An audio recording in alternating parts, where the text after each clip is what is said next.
دوستو سورہ کوثر کی فضیلت اگر آپ سنیں گے تو آپ دھنگ رہ جائیں گے۔ ایک مرتبہ ہمارے نبی کریم صلی اللہ علیہ وآلہ وسلم کی آنکھ لگ گئی۔ پھر جب آپ نے اپنا سر مبارک اٹھایا تو آپ نے مسکراتے ہوئے ارشاد فرمایا کہ مجھ پر ابھی ایک سورت نازل ہوئی ہے۔ پھر آپ نے سورہ کوثر کی تلاوت شروع سے لے کر آخر تک کی اور فرمایا کہ کیا تم لوگ جانتے ہو کہ کوثر کیا ہے؟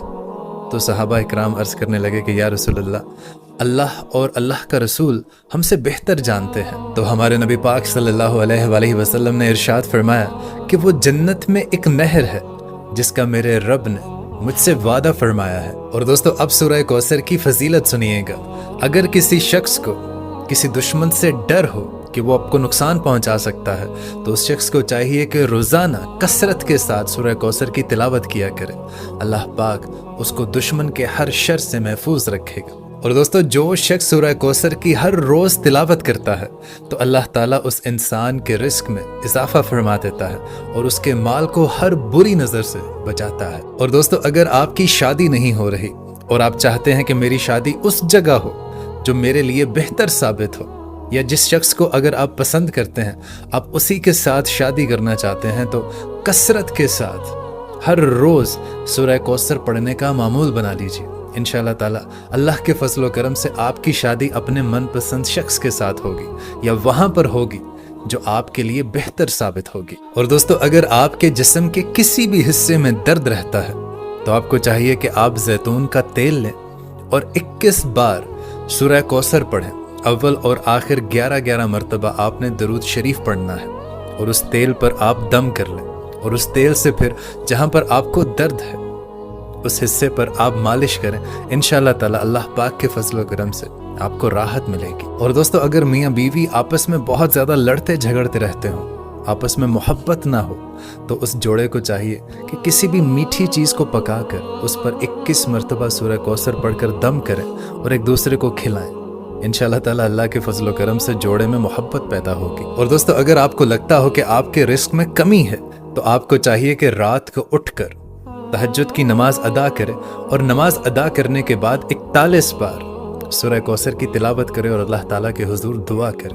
اور یہ عمل وہ 40 دن اگر لگاتار کر لے تو انشاءاللہ تعالی اللہ کے فضل و کرم سے اس کے رزق میں بڑھوتری ہوگی اور اس کے رزق میں برکت بھی ہوگی۔ اور دوستو اگر آپ نے کسی کا قرض دینا ہو اور آپ قرض کی وجہ سے بہت پریشان رہتے ہوں تو آپ کو چاہیے کہ ہر روز 40 مرتبہ سورہ کوثر کی تلاوت کیا کریں اور اول اور آخر 11 مرتبہ درود شریف پڑھا کریں۔ انشاءاللہ تعالی اللہ پاک ایسے اسباب پیدا فرما دیں گے کہ آپ کا قرض ادا ہو جائے گا۔ اور دوستو یہ وظیفہ بہت ہی خاص ہے۔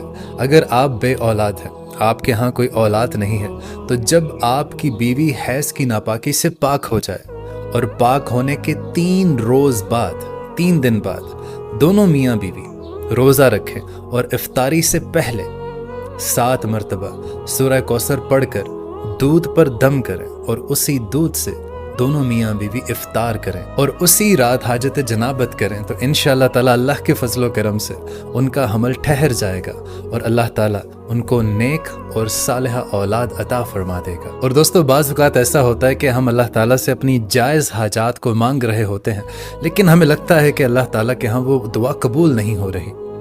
اگر آپ کی کوئی جائز حاجت ہے، آپ کی کوئی مراد ہے جو پوری نہیں ہو رہی، تو آپ کو چاہیے کہ مغرب کی نماز کے بعد 7 مرتبہ آپ نے سورہ کوثر کی تلاوت کرنی ہے اور اول اور آخر 4 مرتبہ آپ نے درود ابراہیمی کی تلاوت کرنی ہے اور اللہ کے حضور دعا کریں اور ہر روز کریں۔ انشاءاللہ تعالی اللہ کے فضل و کرم سے جلد از جلد وہ آپ کی جائز جو حاجت ہے اللہ تعالیٰ وہ مکمل کر دے گا۔ اور دوستو اگر آپ ایک طالب علم ہیں اور آپ چاہتے ہیں کہ آپ امتحانات میں اچھی کارکردگی کریں، اچھے نمبرز لے کر آئیں، تو آپ خوب محنت کریں۔ خوب محنت کرنے کے بعد جب آپ امتحان کے لیے جائیں تو اول اور آخر آپ نے 4 مرتبہ درود ابراہیمی پڑھنا ہے اور 7 مرتبہ آپ نے سورہ کوثر کی تلاوت کرنی ہے اور پھر آپ اپنا پرچہ جو ایگزام ہے اس کو حل کریں۔ انشاءاللہ تعالی اللہ پاک آپ کو کامیابی سے ہمکنار کرے گا انشاءاللہ۔ اور دوستو اگر کسی لڑکی کے رشتے میں رکاوٹ ہو، بندش ہو اور کوئی اچھا رشتہ اس کے لیے نہ آتا ہو یا جو بھی رشتہ اس کے لیے آتا ہے اس کسی نہ کسی وجہ سے انکار ہو جاتا ہے، تو اس لڑکی کو چاہیے کہ جمعے کے دن عشاء کی نماز کے